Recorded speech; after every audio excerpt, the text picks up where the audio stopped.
तस्मादेतम अहम त्यक्त्वा ब्राह्मणे अध्यये मानसम निर्द्वंद्वो निरंकारश्च पश्यामि मृगः सः।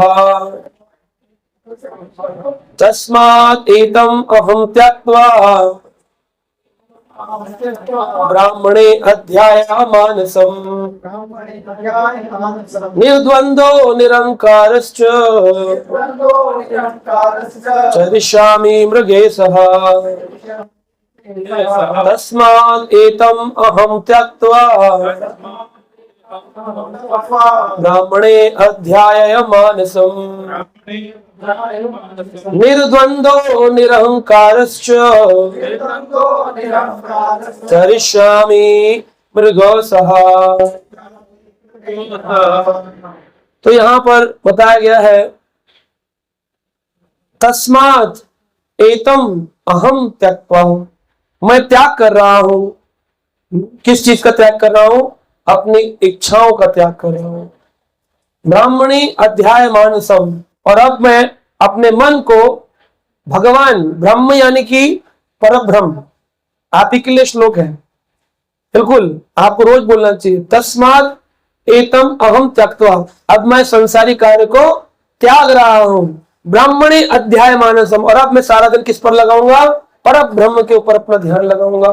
कैसा बन जाऊंगा? निर्द्वंद्वो निरहंकारश्च, अब मेरे जीवन में कोई दो चीज नहीं रहेंगी। नौकरी पे जाऊं कि मंदिर जाऊं, नौकरी पे जाऊं कि सेवा पर जाऊं। निर्द्वंद्वम निरंकार, और कोई अहंकार अपने जीवन में आने नहीं दूंगा।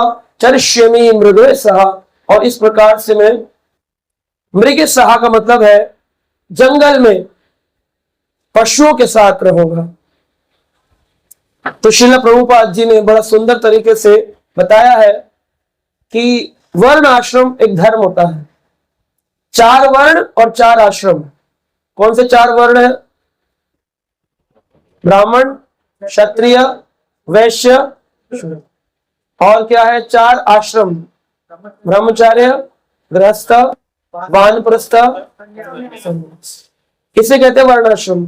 पर आपने क्या सुना है कि 2 प्रकार के वर्णाश्रम होते हैं? सुना है? कौन कौन से? नहीं, तो गृहस्थ का आपने सुना। वर्णाश्रम 2 प्रकार के सुना है किसी ने? Any devotee?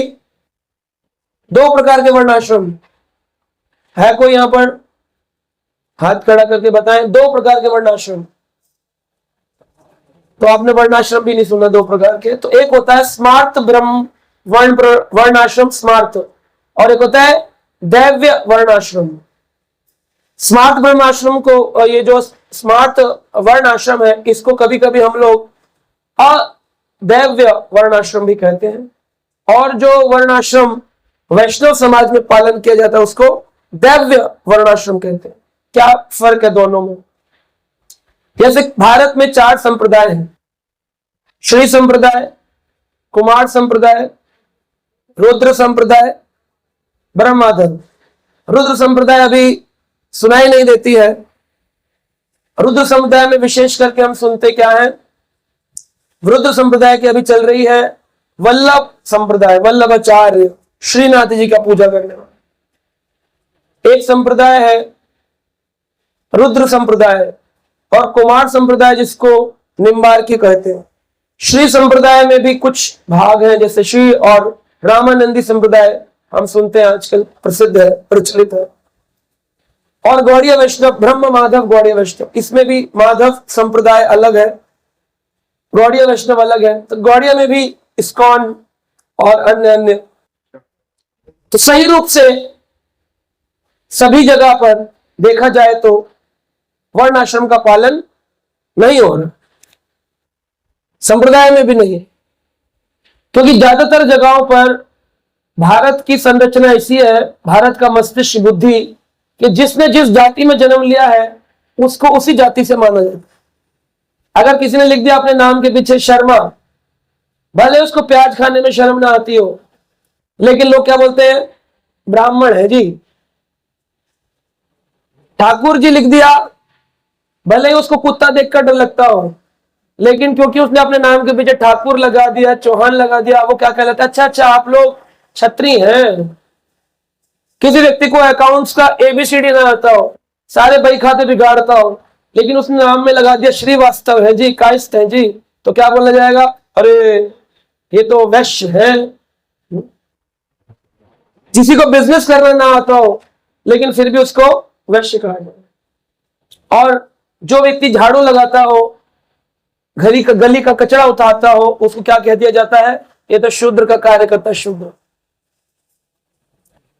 ऐसे ही आश्रमों का हो गया, लाल कपड़े पहने मिलेगा उसको बोल देंगे सन्यास ले रखा है। उनको मालूम नहीं होता ब्रह्मचारी कौन है, सन्यासी कौन है। जिसने शादी कर ली उसी कहते ग्रस्त हो गया। इससे कोई मतलब नहीं होता, भजन करता है या अपनी पत्नी का भोग करता है, बच्चों के साथ टीवी देखता है, घूमता फिरता है, बस यही करता है। तो लोगों को मालूम ही नहीं है। किसी ने अगर घर छोड़कर वो वृंदावन रहने लगा तो कहते हैं उसने सन्यास ले लिया है। इनको मालूम ही नहीं है सन्यास क्या होता है। और वानप्रस्थ तो गायब ही हो चुका है, वानप्रस्थ तो गायब ही हो गया। तो इस तरह से जो नॉर्मली वर्ण आश्रम स्मार्त वर्ण आश्रम है, उसमें स्मार्त लोग, ब्राह्मण उसी को कहते हैं जिसका जाति से ब्राह्मण। और कुछ संप्रदायों में ब्राह्मण का कर्तव्य यानी पुजारी बनने का, मठ का हो मंदिर का हो, पुजारी उसी को बनाया जाएगा जिसकी जाति से जो ब्राह्मण है। अगर जाति से ब्राह्मण नहीं तो उसको पुजारी बनने नहीं देंगे। द्विवेदी हो, चतुर्वेदी हो, त्रिवेदी हो, उपाध्याय हो, शर्मा हो, जो भी हो। तो इस प्रकार से हमारे यहाँ पूरे भारतवर्ष में स्मार्त वर्ण आश्रम का पालन होता है। लेकिन गौड़ीय वैष्णव सिद्धांत स्वयं चैतन्य महाप्रभु ने आकर दिव्य दैव्य वर्ण आश्रम की स्थापना करी, जिसमें जाति से आधार पर किसी भी वर्ण किसी आश्रम का स्थान नहीं है। अगर किसी ने जाति से जन्म में शूद्र भी हो, लेकिन जिसने भगवान का नाम लेना शुरू कर दिया, वह व्यक्ति ब्राह्मण गुणों को अर्जित करता है और उसको ब्राह्मण कहा जाता है। उसको ब्राह्मण दीक्षा दे करके भगवान की सेवा में लगाया जाता है। इसको दिव्य वर्णाश्रम कहते हैं। इसी कारण से यहां पर जो ब्राह्मण होते हैं वो गुण और कर्मों से ब्राह्मण होते हैं। आप कभी नहीं देखेंगे कि कोई गौड़ीय वैष्णव ब्राह्मण प्याज खा रहा है, लेकिन संसार में स्मार्त ब्राह्मण आपको प्याज खाता मिल जाएगा, क्योंकि वहां पर वर्ण आश्रम का सही से पालन नहीं है। तो इसी प्रकार इस श्लोक में ययाति महाराज, जिन्होंने कई वर्षों तक अपने परिवार का भोग किया और इतना भोग किया कि अपने पुत्र की आयु को भी भोग लिया, तब जब भोग लिया कई वर्ष बीत गए, तब उनको लगा मैंने तो अपने पुत्र की आयु ले ली, मैंने 2 पत्नियों का भोग किया, शर्मिष्ठा और देवयानी, दोनों का भोग किया मैंने। जब भोग करते करते मैं थक गया, तब मेरे ससुर ने मुझे श्राप दिया, शुक्राचार्य ने, मेरी आयु घट गई थी, तब मैंने अपने पुत्र की आयु लेके फिर भोग किया। अब भी 1000 साल निकल गए फिर भी मैं संतुष्ट। तब फिर उन्होंने यह श्लोक बोला कि अब मैंने सोच लिया है जीवन में कि अब मुझे घर में तस्मात् एतम अहम त्याक्त्वा, अब मैं इस घर का त्याग। लोग तो ऐसे हैं, शास्त्र कह रहे हैं कब घर का त्याग करना चाहिए। दैव्य वर्णाश्रम कहती है 50 वर्ष की आयु के बाद घर का त्याग करना चाहिए। लेकिन आज कितने लोग पालन कर रहे हैं? है कोई भारत में आपके परिवार में जो शास्त्र का पालन करता हो, जो गीता भागवत के अनुसार जीवन चला रहा हो? गाड़ियां चला रहे 50-50 साल के लोग तो शादी करने जा रहे हैं। शायद अभी कई मुझे मिले थे, उनकी 48 साल उम्र थी, पत्नी की और पति की 50। तो कहते हैं we are recently married, we need your blessings. मैंने कहा ब्लेसिंग का टाइम तो चला गया आपका। 50 साल का कौन सी शादी करता है? यहां पर लिखा है पंचोष ऊर्ध्वम वरम व्रजेत, 50 वर्ष की आयु, पंचोष ऊर्ध्वम वनम व्रजेत, वन को चले जाना चाहिए। हमारी तो गिनती भी कहती है 50 के बाद एक क्या बा, अब तो जा, फिर भी बैठा घर में, वन नहीं जाता। ये पढ़िएगा ये श्लोक 9वें स्कंद 19वां अध्याय 19वां श्लोक। 50 साल की आयु में ऐसी प्लानिंग करो कि वन चले जाओ। और किसके साथ रहो? बोलते हैं मृगे सहा, पशुओं के साथ रहो। अब प्रश्न उठता है आज के जमाने में कौन ऐसा होगा जो वन में जाएगा, क्योंकि वन को काटकर मॉल बना दिया, वन भी नहीं बचे। तो श्रील प्रभुपाद जी कहते हैं वृंदावन जाओ, वृंदावन जाओ। प्रश्न ये उठता है वृंदावन जाए तो करें क्या, क्योंकि हम तो भोगी हैं। 50 साल की आयु तक कभी तैयारी नहीं करी, किसी ने बताया नहीं कि उठो, ये मनुष्य शरीर भोग के लिए नहीं, प्रभु की प्राप्ति के लिए बताया किसी ने। नौकरी अच्छी होनी चाहिए, सरकारी हो तो और अच्छी, पेंशन आ जाए तो उसके बाद देखेंगे। फिर इधर पोता बिठा रखा है, पोती बिठा रखी है, दादू दादी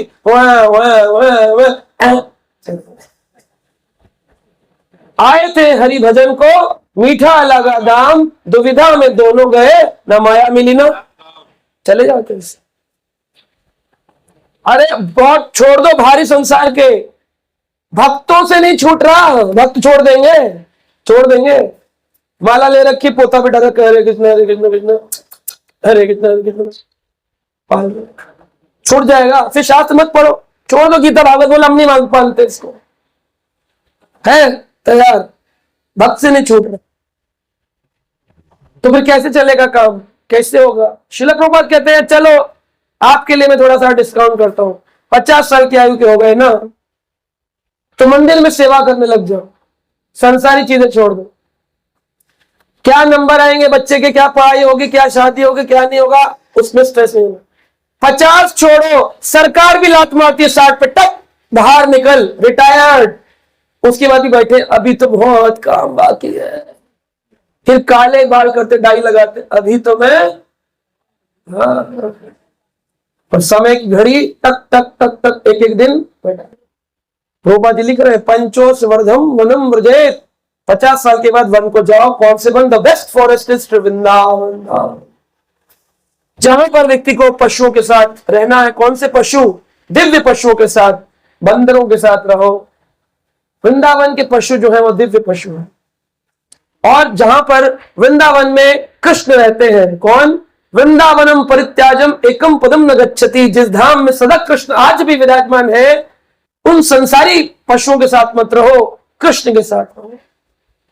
कृष्ण के साथ सदा कृष्ण का स्मरण करो। सुबह उठो 2:30 बजे, स्नान करो यमुना जी में, जप करो, परिक्रमा करो, प्रसाद पाओ, ग्रंथ पढ़ो, स्वाध्याय करो, मेडिटेशन करो, फिर उठो शाम को सेवा करो, वृंदावन में आने वालों को प्रसाद खिलाओ, जितनी लक्ष्मी सब संत सेवा में उड़ा दो, और अंत में भगवत धाम को।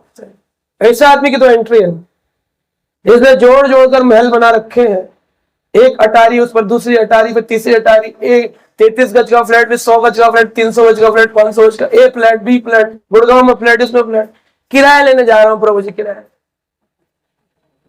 अब मैं रिटायर हो गया ना, तो काम धंधा तो है नहीं, रिटायरमेंट में क्या कर, सब जगहों पे किराए उठा रखे, किराया लेने जा रहे।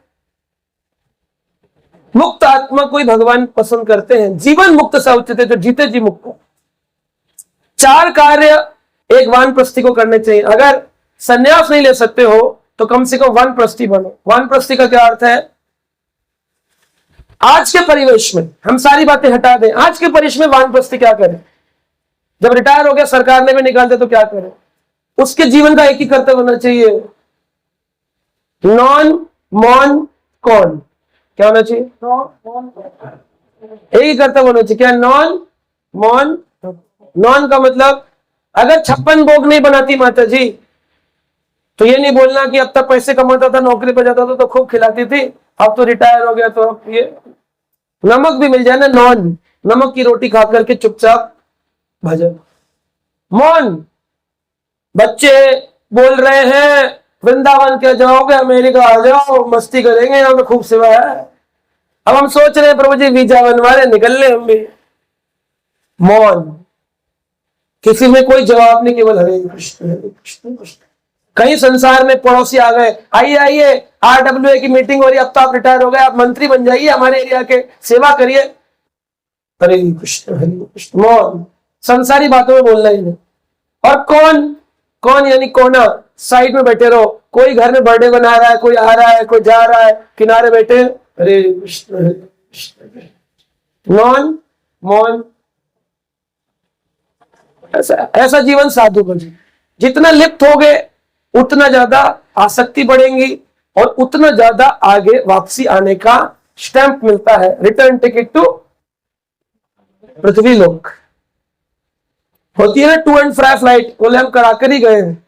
तो 99% लोग भारत में जब शरीर छोड़ते हैं वो रिटर्न टिकट का साथ जाते हैं। इधर से छोड़ा, इधर गए, 11 महीने बाद फिर वापस आ।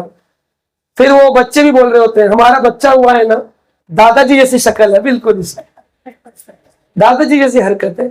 दादाजी जा ही नहीं रहे बेचारे, तो जाते हैं फिर घूम के आ गए, क्योंकि दादाजी जाना ही नहीं चाह रहे। अगर दादाजी मदिरा पान करके गए तो फिर दीवारों पे मिलते हैं दादाजी छिपकली के रूप में, क्योंकि वो जाना नहीं चाह रहे। योनियों में अपने अपने घरों में इतनी आसक्ति होती है, फिर वो छिपकली बन करके अपने घरों में रहते हैं, अपने बच्चों को देखते रहते हैं, टकटकी लगा के, वही बच्चे पकड़ पकड़ के बाहर फेंक देते। ये स्थिति है शास्त्र। तो एक ही तरीका है रिटायरमेंट का, मतलब वानप्रस्थ, वन को प्रस्थान। जंगल नहीं जा सकते तो वृंदावन। वृंदावन कब जाए? ग्रुप लेके नहीं जाना। बहुत सारे ग्रुप बना लिए, उसमें यंग लोग भी हैं, बड़े भी हैं, पॉलिटिकल लोग भी हैं, पड़ोसी भी हैं। अकेले गए, पति पत्नी बैठे किसी छाव में, अभी झगड़ा नहीं करना, आ गई यहां पर भी मेरे पीछे पीछे, झगड़ा नहीं, झगड़े बिल्कुल खत्म लाइफ के। अब सिर्फ प्रभु में ब्राह्मण अध्याय मानसम, अपना मन केवल भगवान में लगाना चाहिए। तो शास्त्र ऐसा कहते हैं। कैसे व्यक्ति इस स्थिति में पहुंचे? वृंदावन, प्रभुपाद जी कहते थे, परमहंस लोगों के लिए है। वृंदावन जाकर अगर सोना है, खाना है या भोग करना है तो वृंदावन मत जाओ, फिर भोगी बन के शहर में मरो, कोई दिक्कत। और अगर आप भोगी होकर सोचो कि हम वृंदावन में प्लॉट ले लें, ओमेक्स का आ रहा है आजकल, ले लो, लेकिन कृष्ण तुमसे ज्यादा समझदार है। एक हमारे जानकार है, उन्होंने ओमेक्स में चैतन्य विहार में फ्लैट लिया था, भोगी थे पूर्ण 100%, लेकिन सुन लिया किसी प्रवचन में कि वृंदावन जाना चाहिए, पैसा बहुत था, फ्रेंड्स कॉलोनी से शिफ्ट हो गए और उन्होंने वहां पर अपना एक फ्लैट लिया है बड़ा, 4 कमरे, एक ड्राइंग रूम, 4 BHK, और उसमें एक LCD लगाया है जिसमें न्यूज चलती रहती है सारा दिन। नीचे उनके पास मर्सिडीज थी, तो वो भी उनके वहां वृंदावन में फ्लैट के नीचे अपार्टमेंट में खड़ी कर। वो सुबह आते हैं मंगल आरती में, और उसके बाद पूरा दिन बैठकर क्रिकेट मैच और न्यूज चैनल को, और रात को अखबार पढ़ते चाटते चाटते और सो जाते। फिर सुबह मंगल आरती जाते हैं। अब ऐसे व्यक्ति का क्या हो कि भगवान की सेवा भी कर रहा है और संसार भी चाट रहा है। एक ही चीज चाट सकते हो, या तो शहद या तो नमक, दोनों चाटोगे तो मजा नहीं आएगा। शहद चाट लिया, अजीब सा सेज वाला, या तो शहद शहद मीठा मीठा। इसीलिए आदमी भोजन के अंत में मिठाई क्यों खाता है?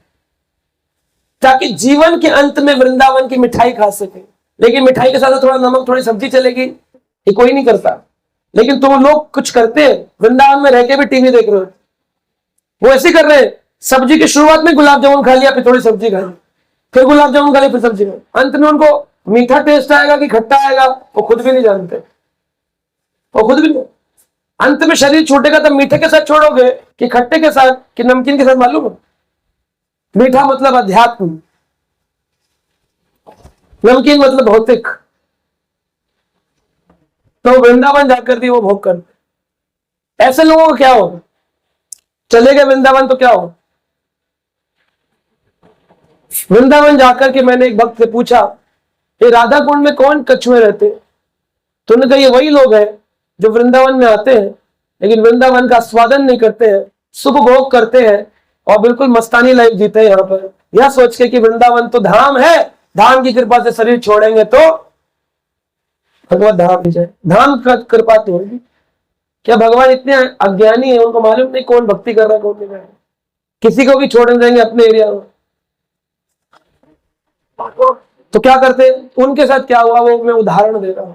उन्होंने शरीर छोड़ने के लिए बीमार हो गए, जैसे मृत्यु का काल आता है जब शरीर छूटता है, मृत्यु काल आया, बच्चों बोले पिताजी आपने हमारे लिए इतनी बड़ी इंडस्ट्री लगा के दी, हमारे आपको लेने, बिठाया गाड़ी, वृंदावन से गाड़ी चलनी प्रारंभ हुई।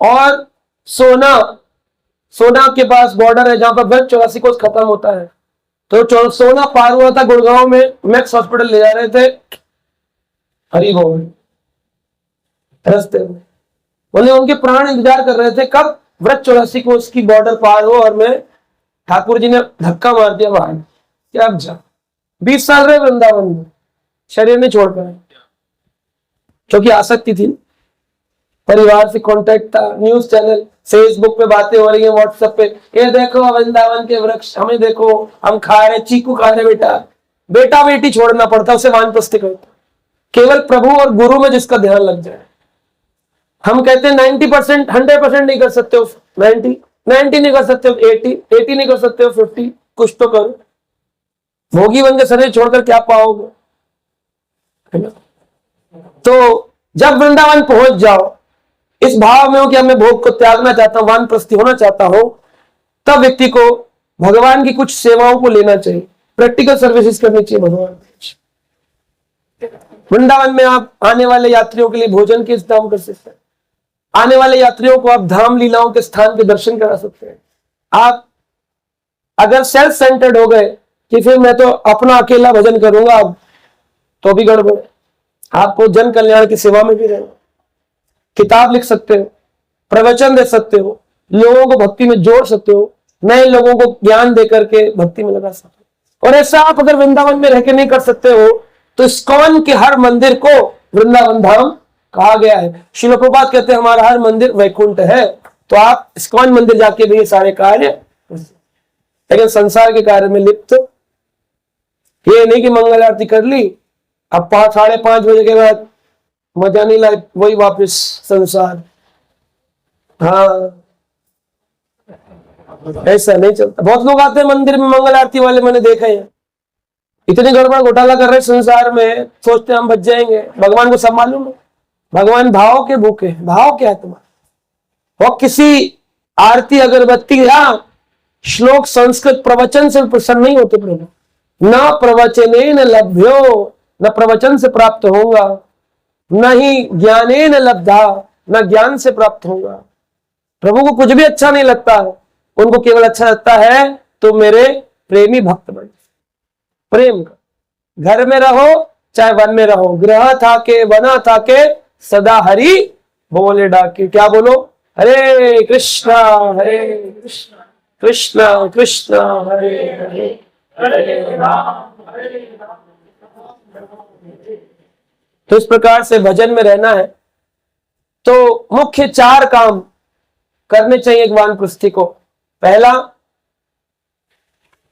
नाम में रुचि उत्पन्न करे 16 माला गृहस्थों के लिए वानप्रस्थी सन्यासी को 16 से अधिक माला करनी चाहिए प्रभु जी तो पहले से ही वानप्रस्थी है इसलिए इनका ये प्रवचन इन पर नहीं लगता क्योंकि ये तो पहले 32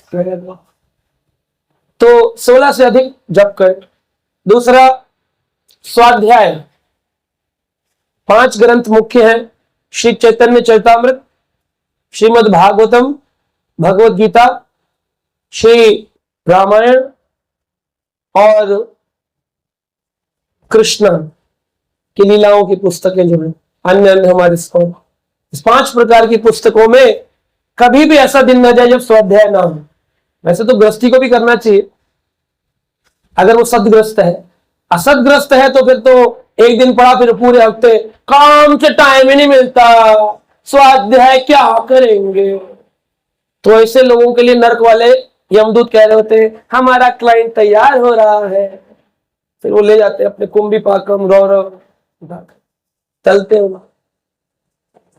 तो स्वाध्याय करना चाहिए भागवत पूर्ण हो गया अब गीता चालू कर दी गीता पूर्ण हो गई अब चैतन्य चरितामृत शुरू कर दिया चैतन्य चरितामृत पूर्ण हो गई बोले अब रामायण शुरू कर दिया ऐसे करके ग्रंथों को पूर्णता करते रहना चाहिए एक भी दिन ऐसा ना जाए जब स्वाध्याय ना कितने घंटे करे एक श्लोक 2 श्लोक एक श्लोक ग्रस्तों के लिए वानप्रस्थी के लिए जितना पढ़ सकता है कम से कम 3 घंटा रोज पढ़ना चाहिए स्वाध्याय बैठकर खूब मजे से भागवत पढ़े ध्यान से संसार तो देखना ही नहीं है उसको अब ध्यान से भागवत मन में लगाना है प्रभु को तो नाम स्वाध्याय है तीसरा श्रवण अच्छे से भागवत सुनना है 2-2 3-3 घंटे बैठकर आजकल तो इंटरनेट की कृपा से ऑनलाइन अवेलेबल है नहीं तो इस्कॉन मंदिर में भागवत सुने चौथा कुछ ना कुछ सेवा करें प्रैक्टिकली लोगों को भक्ति में लगाएं मंदिर की सेवा करें, छोटी से छोटी, बड़ी से बड़ी, जो आप कर सकते हैं यथाशक्ति सेवा में अपने मन को लगा। 4 कार्य करने से व्यक्ति वानप्रस्थी कहलाता है। अब बात आती है आहार को शुद्ध करना चाहिए। गृहस्थी व्यक्ति कहता है हम बाहर खा लेते हैं, क्या करें यहाँ वहां। वानप्रस्थी को केवल वह भोजन करना चाहिए जो भोजन या तो उसके स्वयं के द्वारा बनाया गया हो या किसी ऐसे व्यक्ति के द्वारा जो भगवान का 16 माला का जप कम से कम करता है। गृहस्थी में तो क्या होता है, 2 माला 4 माला वाले के हाथ का भी खा लेते। वानप्रस्थी में बोले नहीं, कम से कम 16 माला जप वाले के हाथ खाए, ऐसा मन लेना चाहिए। गृहस्थी भी ले ले तो कोई दिक्कत नहीं है, सारे नियम। इन वानप्रस्थी ले तो उसको तो छोटी नहीं, उसको तो लेना ही चाहिए। आहार शुद्ध हो, सतो शुद्धि, वेद कहते हैं। आहार शुद्ध होगा, सत्व शुद्धि होगी, आपके चित्त की शुद्धि होगी, आपके गुण की शुद्धि होगी। जो तीनों गुणों में आप फंसे थे, माम या अभिचारणे भक्ति योगेन सेवते सा गुणान समित्युक्ते ब्रह्म भूया ही कल्पते। आप ब्रह्मभूत हो जाए, आहार शुद्ध होना चाहिए। अब है भजन। जब भजन करने बैठेंगे, मन इति उति धाय, मन इधर उधर जाएगा, भागेगा। मन क्यों भागता है? संतोष नहीं। संतोष जब होता है तब भजन बनता है। ये गृहस्थी लोग भजन क्यों नहीं कर पाते? इनको स्वाद क्यों नहीं आता? क्योंकि इनको संतोष नहीं होता।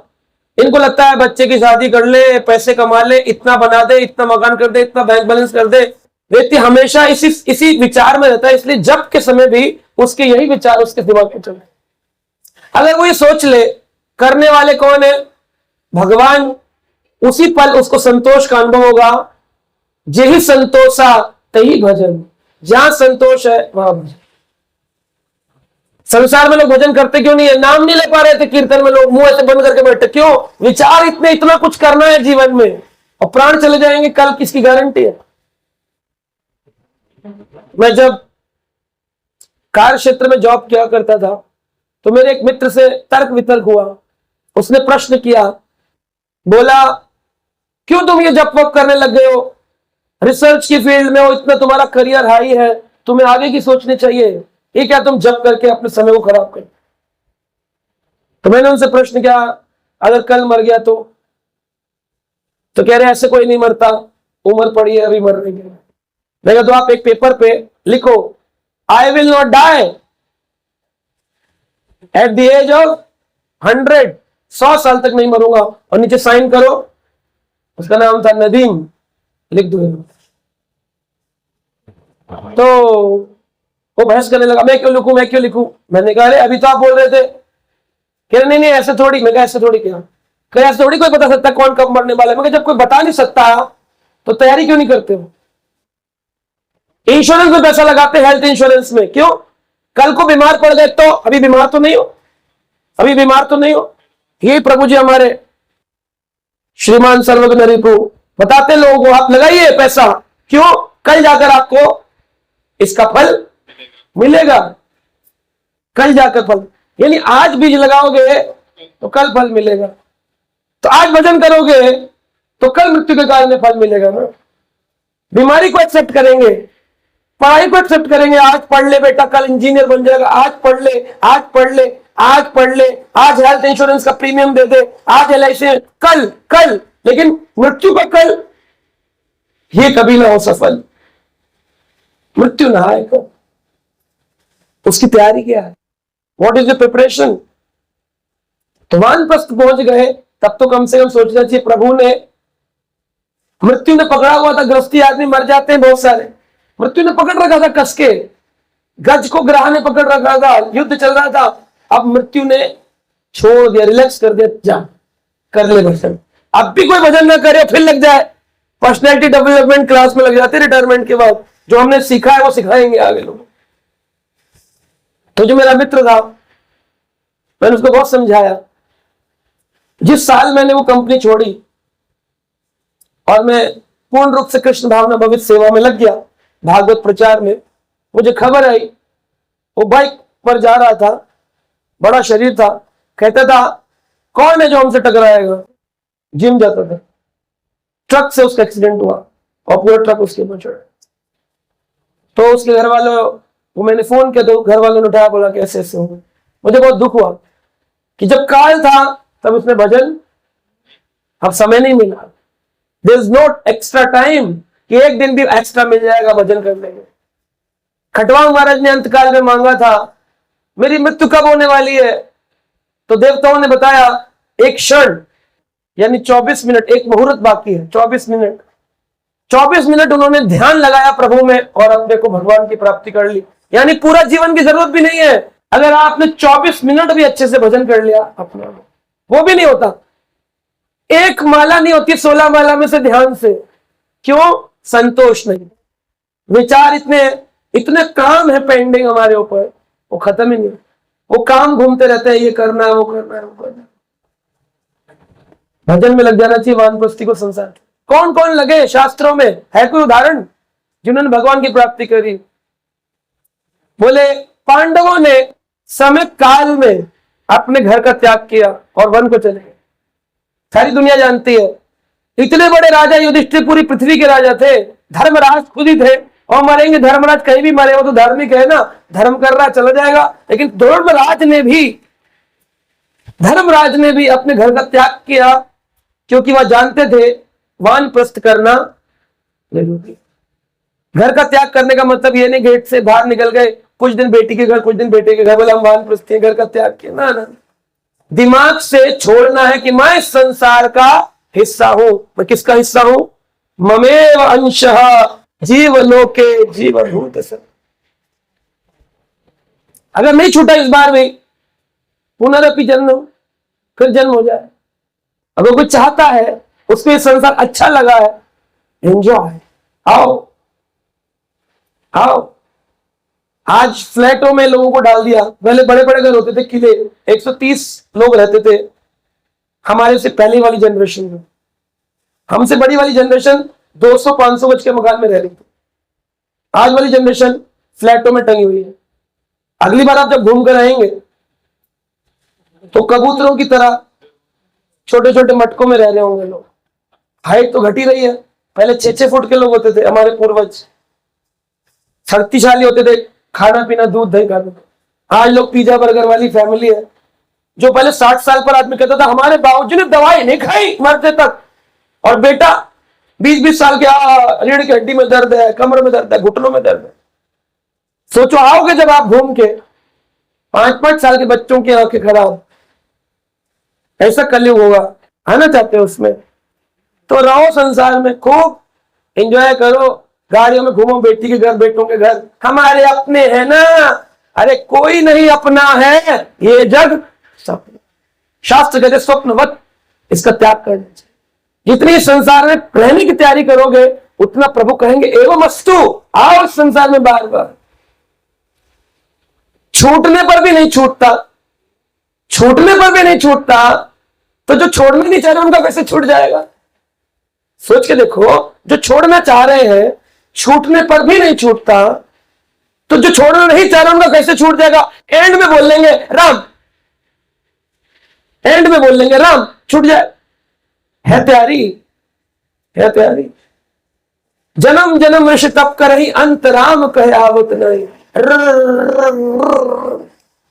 हरि बोल। तो वानप्रस्थ मिल जाए ये सौभाग्य पांडवों ने लिया। और क्या किया? स्वशरीर, भागवत के प्रथम स्कंद में लिखा है 15वें अध्याय के 47 नंबर श्लोक में, स्वशरीर पांडवों ने अपने भगवान धाम गोलोक धाम का अनुगमन किया। स्वशरीर, आत्मा छोड़कर शरीर जला दिया, राम नाम सत्य नहीं हुआ पांडवों का, क्योंकि उन्होंने कृष्ण में अपने शरीर को लगाया। मनसा वाचा कर्म, मन कृष्ण में था पांडवों का, वचन से कृष्ण, कर्म कृष्ण के। अर्जुन का बेटा अभिमन्यु मारा गया, तब भी अर्जुन ने ये नहीं कहा तुम हो तब बेटा मर गया। जिनके साथ जीवन में कृष्ण नहीं होंगे उनका क्या होगा? विश्वास, ये भगवान जो भी करते हैं वो हमारे भले ही, ऐसा विश्वास होना चाहिए। जिसमें हो वो व्यक्ति सही मायने में। देखिए गौड़ीय वैष्णव में हिज डिवाइन भक्ति सिद्धांत स्वामी ठाकुर ने ये सन्यास की प्रणाली चलाई। इससे पहले लोग सैफरन गलत सन्यासी नहीं होते, उससे पहले लोग बाबा जी वेश लेते थे। बाबा जी का क्या अर्थ होता था? बाबा जी का अर्थ था उस काल के लोग ग्रह त्याग करके परमहंस स्थिति में धामों में अपना स्थान बनाते थे और निरंतर नाम जप में अपनी रुचि उत्पन्न करके प्रभु में अपने दिमाग, अपने मन को लीन करते थे। कोई शिष्य नहीं बनाते थे, मनाते भी थे तो कोई इक्का दुक्का कोई उनके शरण में आ गया, रोया धोया, साथ रहूंगा, तब पूरा परखते थे शिष्य बनने योग्य है कि नहीं है। अनेक शिष्य बनाने से भजन कच्चा होता है। ज्यादा लोगों से अपना पर लगाने से ये मेरे अपने, ये मेरे अपने, मेरे अपने कच्चा होता है। क्योंकि भजन के वक्त अगर किसी अपने को तकलीफ होगी तो भजन छूटकर आप अपने की सेवा करने दौड़ोगे। जड़ भरत महाराज ने 50 साल की आयु में अपने घर का त्याग किया, लेकिन अपनी कृपावश एक हिरण में अपनापन आ गया कि मेरा अपना है। अगर मुझे कुछ हुआ तो इसका कौन ख्याल रखेगा? पत्नी नहीं थी, परिवार नहीं थे, बच्चे नहीं थे, हिरण को अपना मान लिया। हिरण को अगले जन्म में उनको हिरण बनना है। और ये बात कहानी नहीं है, श्रीमद् भागवत के अंदर स्वयं जड़ भरत बता रहे हैं, मुझे 3 जन्म लेने पड़ गए केवल इस कारण से कि मैंने हिरण को अपना मान। सबसे बड़ा रोग क्या कहेंगे लोग? अगर मैं ऐसा करूंगा तो मेरे दामाद क्या कहेंगे, मेरे बच्चे क्या कहेंगे? सबसे बड़ा रोग, उससे भी बड़ा रोग मैं और मेरे लोग। इतना सरल होता तब वृंदावन में आपको लोग भजन के ज्यादा दिखते और प्रॉपर्टी बेचने वाले कम होते। आज भजन वाले कम है, रोड पर जाओ तो प्रॉपर्टी और ढाबे ज्यादा है, क्योंकि वृंदावन को लोगों ने बिजनेस की स्थली बना लिया। अच्छे साधु संतों का तो मन नहीं करता वृंदावन में जाने का, देख करके कि वृंदावन। आप भजन करने घुसेंगे, लोग आ जाएंगे पैम्फलेट लेके, मकान ले लीजिए, यहां पर ले लीजिए, वहां ले लीजिए। बाबा जी लोग भी फ्लैटों में रह रहे हैं आजकल। हाँ, मैं नाम नहीं लेता हूं किसी संत का, बट बाबा जी लोग फ्लैटों में रह रहे हैं, ऑडी में चल रहे हैं बाबा जी लोग। बाबा जी है, बाबा जी वैरागी है कि भोगी है? अरे भोग करना दिल्ली में रहो ना, कनॉट प्लेस में। वृंदावन को क्यों खराब करते हो? वृंदावन परमहंस लोगों के लिए, भजन करता के लिए। भक्ति विनोद ठाकुर किस प्रकार से भजन किए, गौर किशोर बाबा जी किस प्रकार भजन किए। भक्तिजन महाराज ने कहा ठीक है, इस प्रचार प्रणाली को आगे बढ़ाना है तो गौड़ीय वैष्णवी में हम लाल रंग का कपड़ा श्री संप्रदाय को देख करके पालन किए। बोले हम रहेंगे वैष्णव सन्यासी बने। वैष्णव बनने का मतलब क्या? लाल कपड़े क्यों पहनते थे? बोले इस कपड़े में आग प्रति स्वरूप है कि जो कुछ भी अंदर जाएगा वो भस्म हो जाएगा। अपने अंदर कुछ नहीं रखेंगे, न लोभ रखेंगे, न अहंकार रखेंगे, कुछ नहीं रखेंगे अपने अंदर। तो जिस प्रकार से पेड़ का फल उसका बाई प्रोडक्ट है, आपने पेड़ लगाया और फल ना आए तो कैसा पेड़ है? पेड़ लगाया, बड़ा हो गया तो क्या इंतजार करता है आदमी? फल मिले, फल के लिए तो लगाया, सेब का पेड़ लगाया, अमरूद का पेड़ लगाया। पेड़ का फल है उसका फल। तो अगर आप चाहते हो फल में, भजन में सिद्धि हो जाए, सिद्ध भजन, स्मरण समाधि लग जाए, सिद्ध भजन हो जाए, तो उसके लिए क्या करना है? उसका पेड़ क्या है? संतोष। क्या है? संतोष का फल है भजन की सिद्धि। संतोष का फल। भक्त सेटिस्फाइड नहीं है, भजन करता भी सेटिस्फाइड नहीं है, उसके मन में भी है मुझे ये चाहिए, मुझे वो चाहिए। अगर भजन करता भी संतुष्ट हो जाए तो भी समाज का कल्याण हो जाए। क्योंकि भगवान ने कहा मनुष्य नाम से शिशु किश्चित ताति अपि सिद्धि यताति माम अपि सिद्धानाम किश्चित माम वेति तत्वता। 7वां अध्याय 3रा नंबर श्लोक भगवद गीता। हजारों प्रयास करेंगे मुझे पाने का, लेकिन इतने समाज है इधर उधर। साधु लोग 150 लोगों को मार दिए, ये साधु है? और इससे क्या होता है? जो भजन करता है उनके ऊपर प्रश्न चिन्ह उठता है कि देखो तुम लोग भजन करते हो, देखो लोगों का क्या हाल हुआ। जूते पहन के कौन प्रवचन देता है? वो प्रवचन देते हैं जूते पहनकर। क्या सिखाते हैं? अध्यात्म नहीं, मानवता। मानवता रखनी चाहिए। अरे मानवता क्या रख करेंगे हम? क्या होती है मानवता? पानी पिलाओ, खाना खिलाओ। अगर कोई भक्त बन जाएगा, उसमें ऐसी मानवता आएगी कि वो खाली पानी नहीं पिलाएगा, उसके कल्याण के लिए उसको हरि नाम भी देगा। आज इस्कॉन पूरे विश्व में क्या करता है? भजन सिखाता है, भक्त बनाता है। वह भक्त जाकर लोगों को प्रसाद खिलाते, उनको सुसाइड रोकते, उनकी नशा छुड़वाते, उनका मसला छुड़वाते, उनके डाइवोर्स रुकवाते, उनके जीवन को सुधार देते, पूरा सुधार देते। तो एक भक्त जगत का सबसे बड़ा कल्याणकारी होता है। और पानी पिला के क्या करो? आपने पानी पिलाया, उसने आगे जाकर उसमें दारू मिला ली, तो आपने क्या उसको दिया? क्या दिया? आपने ऐसे व्यक्ति को पानी पिला दिया जिसने आगे जाके दारू मिला के पानी में पी ली। लोग रोड पे रोक रोक के पिला रहे होते, ले भाई ये पी ले, लस्सी पी ले, छबील पी ले। ये क्या है? कुछ नहीं। ऐसा है जैसे मान लो प्रधानमंत्री के पास गए और जाकर बोला, प्रधानमंत्री कैसे आना हुआ? बोले वो घर में चावल खत्म हो गए थे, 5 किलो चावल दे दो। मनुष्य शरीर पाकर जल पिलाते रह गए लोगों को। हम ये नहीं कहते कि जल मत पिलाओ, लेकिन जीवन का परम कल्याणकारी कार्य जल पिलाना ये नहीं है। एक भक्त दुनिया में इतना बड़ा कल्याण करता है लोगों का, जितना कोई न किया है न करेगा, न भूतो न भविष्य। एक भक्त समाज का कल्याण करता है। इस पूरे भौतिक संसार का पर्पस क्या है? भागवत के 30वें स्कंद में जीव ने क्या स्तुति करी भगवान से कि प्रभु मुझे इस संसार में अब बाहर नहीं जाना है। भगवान कहते हैं एक बार और चले जाओ, इस बार अपने मन को मुझ में लगाना और फिर इस चक्र को समाप्त कर दे। जीव हाँ कह के आता है कि हाँ अब नहीं करूंगा कुछ और, केवल चलूंगा तुम्हारी ओर। लेकिन जब आता है बाहर तो संसार के चक्र में फंस जाओ। गजेंद्र ने क्या किया? हाथी था, पिछले जन्म में इंद्रद्युम्न महाराज बना था, इतना बड़ा, लेकिन इस जन्म में अपने कर्मों के कारण बहुत भजन किया था, तभी तो पूरे जन्म का भजन गाया। आप देखिए ना, भजन करता को आदमी का हम तो भजन करते हैं, हम हाथी कैसे बनेंगे? गजेंद्र क्या था? इतने बड़े राजा थे इंद्रद्युम्न, भजन करते थे, लेकिन अगले जन्म में अहंकार के कारण हाथी बन। सफेद कुर्ता सफेद पजामा पहन के रोड पर भंडारे कर रहे हैं, अहंकार में हम 100 को खिलाते हैं, हाथी बनेगा। गजेंद्र बना, राजा था, हाथी बन। विनम्रता कहां है? भक्ति कहां है? भगवान कौन है यही नहीं पता, भक्ति क्या है ये नहीं पता।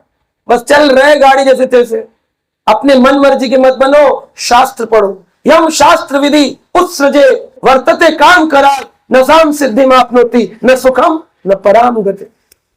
16वां अध्याय भगवत गीता 23 नंबर से। इस संसार में सुख नहीं मिल रहा, आगे क्या मिलेगा? आगे मिलेगा कुछ, शास्त्र को पढ़ना पड़ेगा। गीता भागवत का ज्ञान है, हमारा कोई मन का नहीं है। इसी कारण से संसार में द्वंद्व उत्पन्न होता है। करें क्या, किस ओर जाए?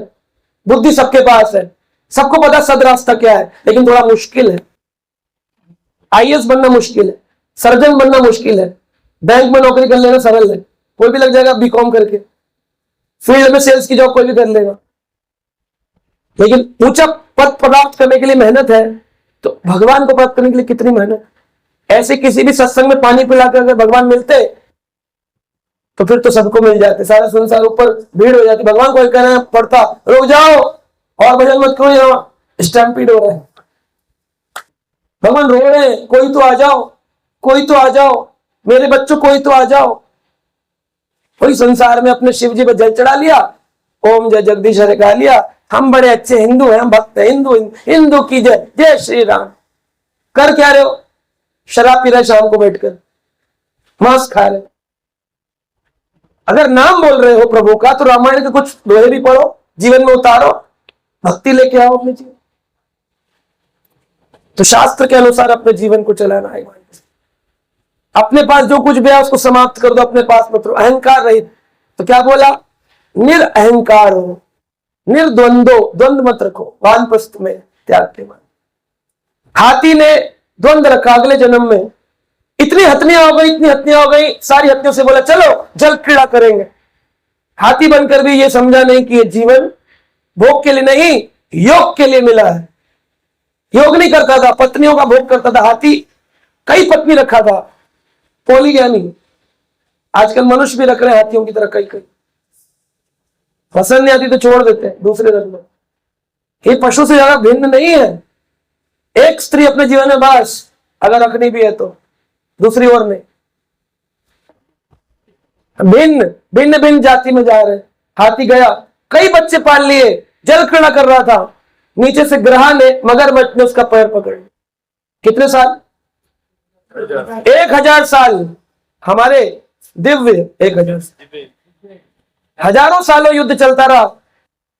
शास्त्र कहते हैं ये जो मगरमच्छ था ये माया है, और ये जो हाथी था वो हम है, और वो जो जल है वो ये भौतिक संसार है। इस भौतिक संसार में प्रबल शक्ति कौन सी है, माया या भगवान? भगवान। इस भौतिक जगत में भी है, उसमें भी है भगवान। लेकिन प्रबल शक्ति हम में और माया में कौन है? तब माया प्रबल, तब माया प्रबल। तो व्यक्ति भगवान की ओर स्वतः कैसे जाएगा?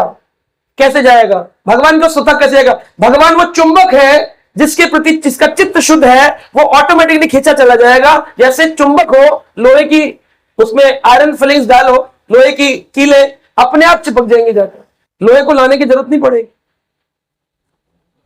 क्यों से जाएगा? जब चित्त शुद्ध होगा। अब जिनके चित्त शुद्ध नहीं है वो भगवान की ओर नहीं जाएंगे। जो व्यक्ति को कैसे पता चले हमारे दादाजी, हमारे पिताजी, हमारी मां, हमारा बच्चा, हम भगवान के भक्त हैं, कैसे पता करें? अगर आप भगवान की ओर अग्रसर हो रहे हो, स्वाध्याय करते हो, श्रवण करते हो, हरिनाम करते हो और प्रभु की सेवा में लगे हो, इसका मतलब आपका चित्त शुद्ध है और आप स्वतः ही भगवान की ओर खींचते चले जाओ। और आप भगवान की ओर नहीं खींच पा रहे हो, इसका मतलब आपके चित्त में अभी बहुत जंग लगा हुआ है, बहुत जंग घिसेंगे तब लोग तक प्रभु की ओर अग्रसर हो जाए मन, कि बस अब मन करता प्रभु जी और माला करे, और ग्रंथ सुने, और ग्रंथ पढ़े, वाह चित्त शुद्ध हो गई। प्रभु जी पढ़ने का मन ही नहीं करता, प्रभु जी माला में मन नहीं लगता, तुम्हारा चित्त में जंग लगी हुई है। चित्त की जंग जाएगी कैसे? आहार शुद्ध, संतोष और साधु संग, ऐसे भक्तों का संग जो आपके इस चित्त को अपने ज्ञान की तलवार से, साधु का मतलब क्या? वो जो अपने ज्ञान से आपके अज्ञानता पर लात मारे, अहंकारी पापी फंसा संसार में, निकल। और ये कैसे बोल रहे, कितने कड़क साधु है, देखो कैसे बोल रहे हैं, अरे अरे बाबा जी ऐसे मत। हाँ ये साधु है जो कह रहा है घर में हो कोई बात नहीं, प्याज खाते हो कोई बात नहीं, सेवा में आते हो नहीं आते हो कोई बात नहीं, मानवता रखो। क्या करेगी कोरी मानवता? क्या करेगी? एक अच्छा भक्त मानव भी होता है, दानव नहीं होता है।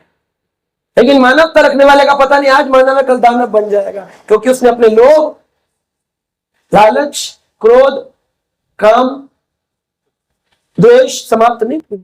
लेकिन भजन करने से गारंटी है कि 6 अनर्थ क्रम में धीरे धीरे समाप्त होते। अनुक्रमश्यति, अनुक्रम में सब चले जाए धीरे धीरे, अनुक्रमश्यति।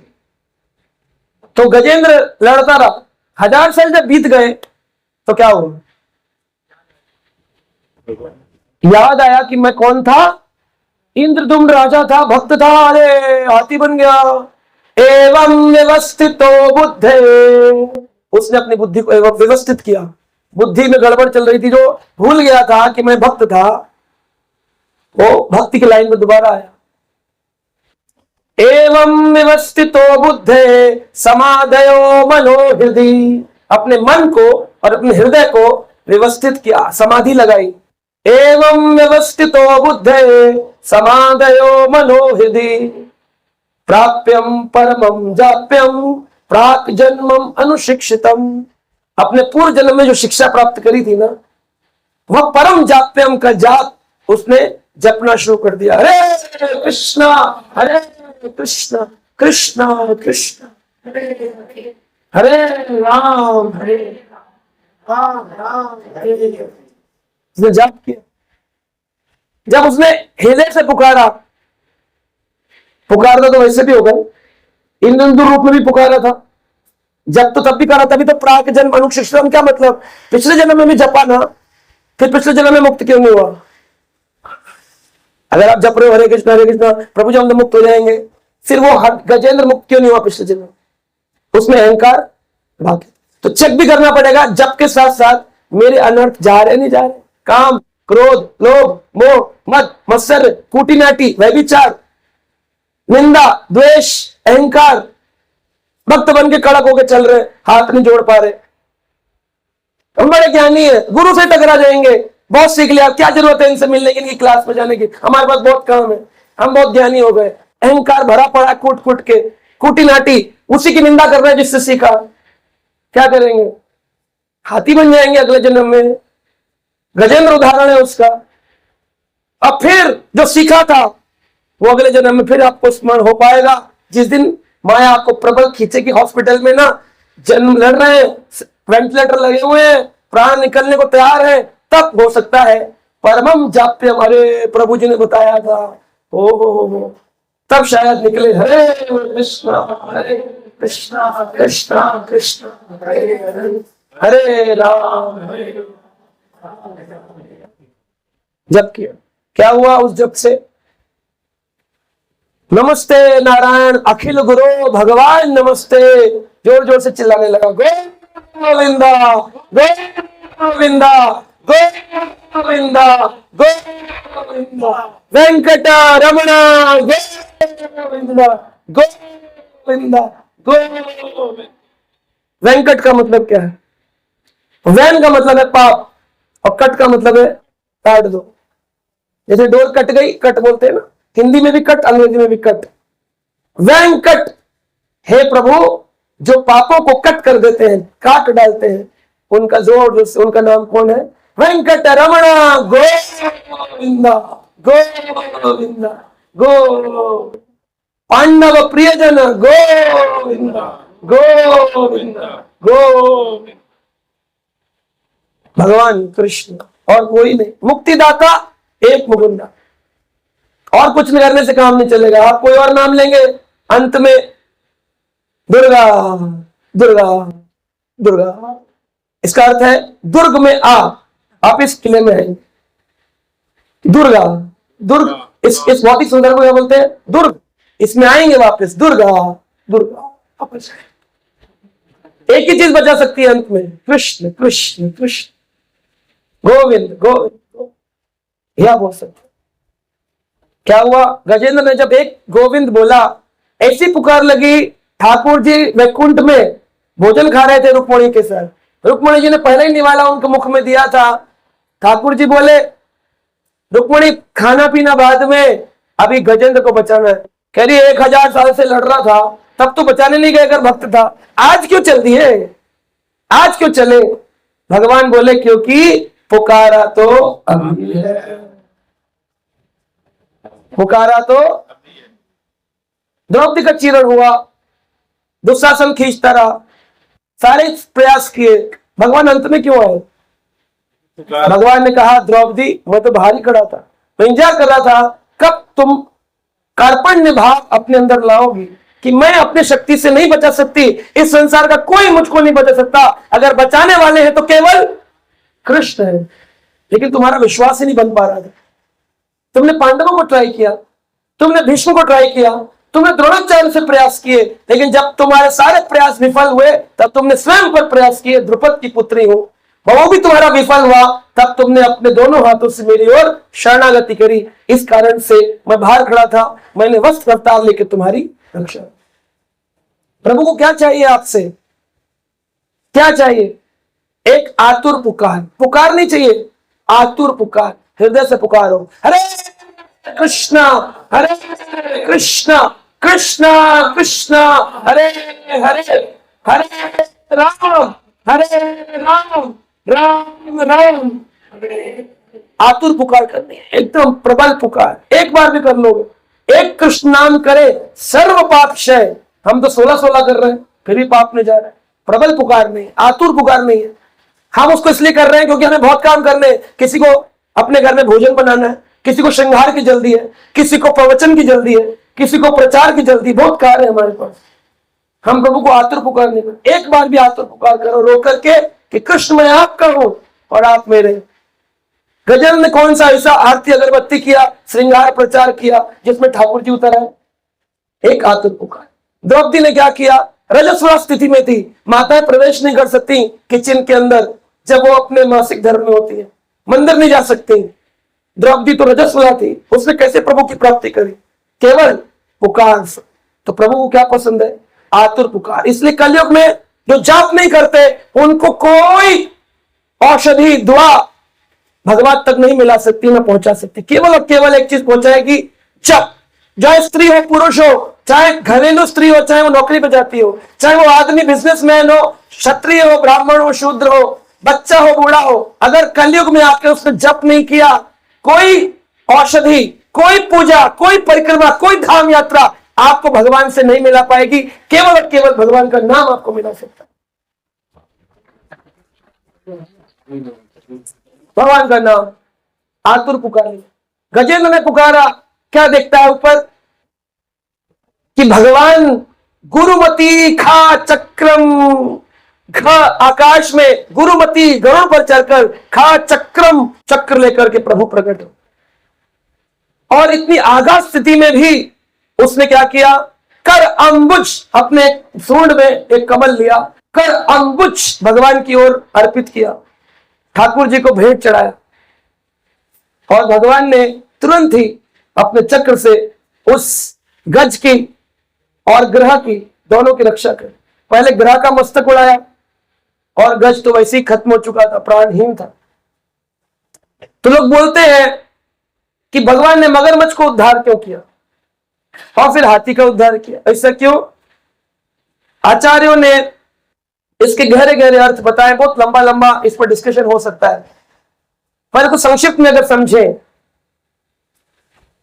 जो भी व्यक्ति आपको प्रभु का आतुर पुकार करने के लिए तत्पर करता है वो आपसे पहले मुक्त हो।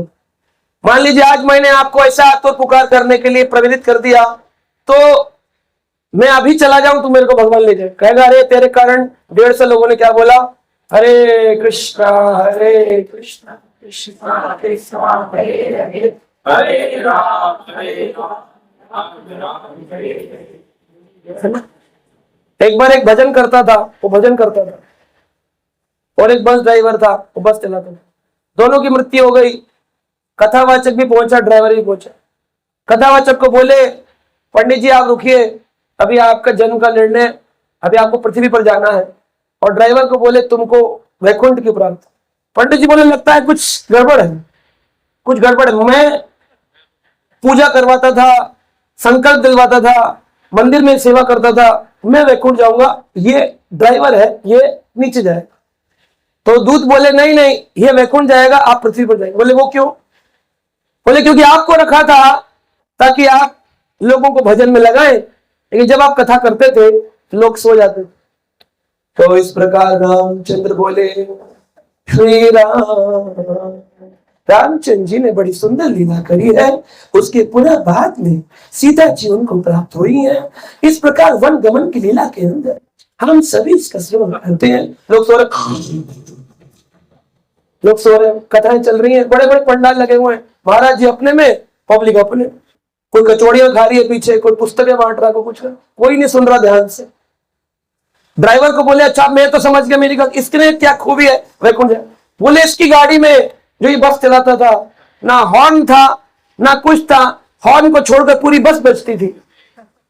जब ये बस चलाता था सारी दुनिया इतनी तेज गति में, सारे पीछे सवारी कहती थी हे राम हे कृष्ण बचा ले, हे राम हे कृष्ण बचा ले। इसने इतना तत्पर करके बोलता है, दिल से पुकारता ना आदमी मृत्यु के कारण। इसने ऐसी आतुर पुकार लगाई जैसे गजेंद्र ने लगाई। इस कारण से ये बड़ा संत है, इसको वैकुंठ।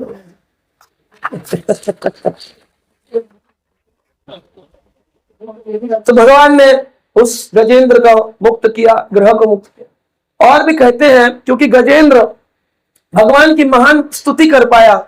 कहते संसार में दो ही चीजें भगवान को शीतलता देती हैं, एक चंदन और एक वंदन। तिलक लगाओ तो ठंडक मिलती है, संतुष्टि होती देखने वाले को भी और लगाने वाले को भी कि मैं प्रभु का भक्त हूं, शरणागत हूं। चंदन लोगों के तो मस्तक पर चंदन तक नहीं लगाते। शास्त्र कहते हैं जिसके मस्तक पर प्रभु का चंदन नहीं है वो शमशान से अभिन्न है, शमशान ही, क्योंकि शमशान में चंदन नहीं, शमशान भूमि। तो चंदन और बंधन जिससे मिलो उससे प्रेम से मिलो। यहां पर लोग प्रेम से नहीं मिलते, मुंह टेढ़ा करके मिलते हैं। जान पहचान के होंगे तो थोड़ा दूर से ऐसे कर देंगे, हरे कृष्ण, ठीक है, हरे कृष्ण। मिलते नहीं प्रेम से, हरि बोल, वंदन नहीं करते, ना प्रभु का ना इंसानों। ये अपने में इतने ग्रसित है गजेंद्र की तरह, जब तक इनको ग्रह पकड़ेगा हॉस्पिटल में तभी इनसे पुकार निकलेगा, और निकलेगा। क्योंकि गजेंद्र स्तुति किया, भगवान की भक्त था, और ग्रह ने उसके चरण पकड़ रखे थे। तो ऐसे ही जो शुद्ध भक्तों की चरण पकड़ के रखते हैं उनका उद्धार पहले हो जाता है शुद्ध भक्त से। इसलिए श्रील प्रभुपाद अपने भगवत गीता के प्रीफेस में लिखते हैं, प्रारंभ में, हम अपना प्रयास कर रहे हैं, ना जाने कितने सक्सेस होगी अगर हम अपने जीवन में एक भी शुद्ध भक्त बना पाए। कौन लिख रहे हैं? जो कि भगवान के एक पार्षद है, नित्य सिद्ध। वो भी जान रहे इस कलयुग में कितना बोल लो ना, इनके कान में घुसेगा उस साइड से निकल जाए, ये भक्त बनने वाले।